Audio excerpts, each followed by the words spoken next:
It's hard to believe, but Ned turns 10 this year, so I ran a full blood panel. Not because anything was wrong, but because he's my best buddy, and I want him around as long as possible. Overall, I was happy with his results.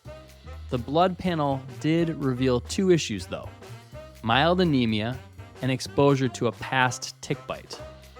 The mild anemia means his red blood cells aren't carrying quite enough oxygen. Now, you don't see anemia and start dumping iron into the bowl, and I would never give Ned iron supplements. Anemia is a symptom, not a diagnosis. So we ruled things out first. The scary one in dogs is tick-borne disease, Ehrlichia, which quietly eats red blood cells. But his antibodies only prove he was exposed once. They say nothing about whether something's active right now. So our first task was a PCR test to rule out an active tick infection. It came back negative. So ticks are off the table, which leaves nutrition as our primary lever. Why does a mild anemia number even matter though? Here's the part most people miss.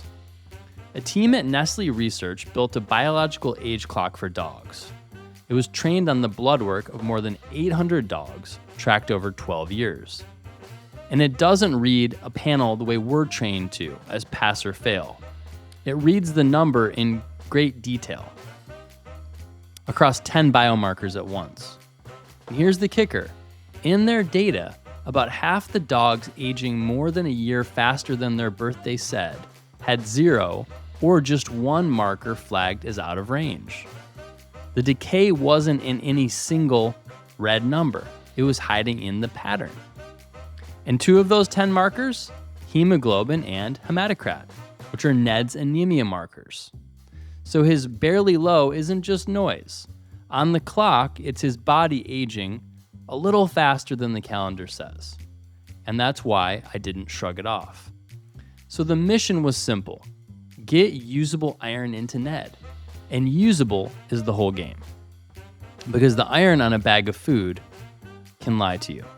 There are 2 kinds of iron: heme, from real meat, blood, organs, which a dog absorbs easily, and non-heme, the cheap, inorganic stuff dumped in from a mineral premix. That absorbs at under 10%. Most kibble hits its iron number on paper with the cheap non-heme iron. It looks great on the label, but barely shows up in the blood. For an anemic dog, that's not a detail. That's very important.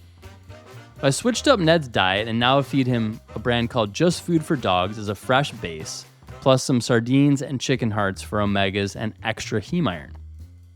I will also add a wedge of orange next to it because vitamin C increases iron absorption.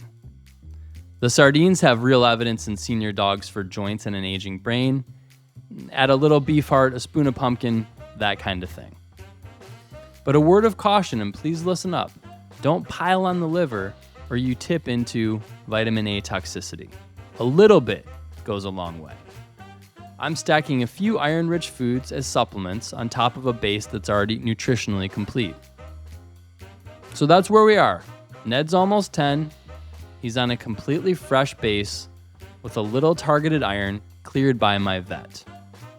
And one thing before you go, talk to your own vet before you change anything, or before you hand your dog liver and sardines. Anemia has a dozen causes, and we did PCR testing before making any changes to Ned's diet to rule out an active tick infection. I will keep sharing how it goes. Now go give your dog a scratch from me.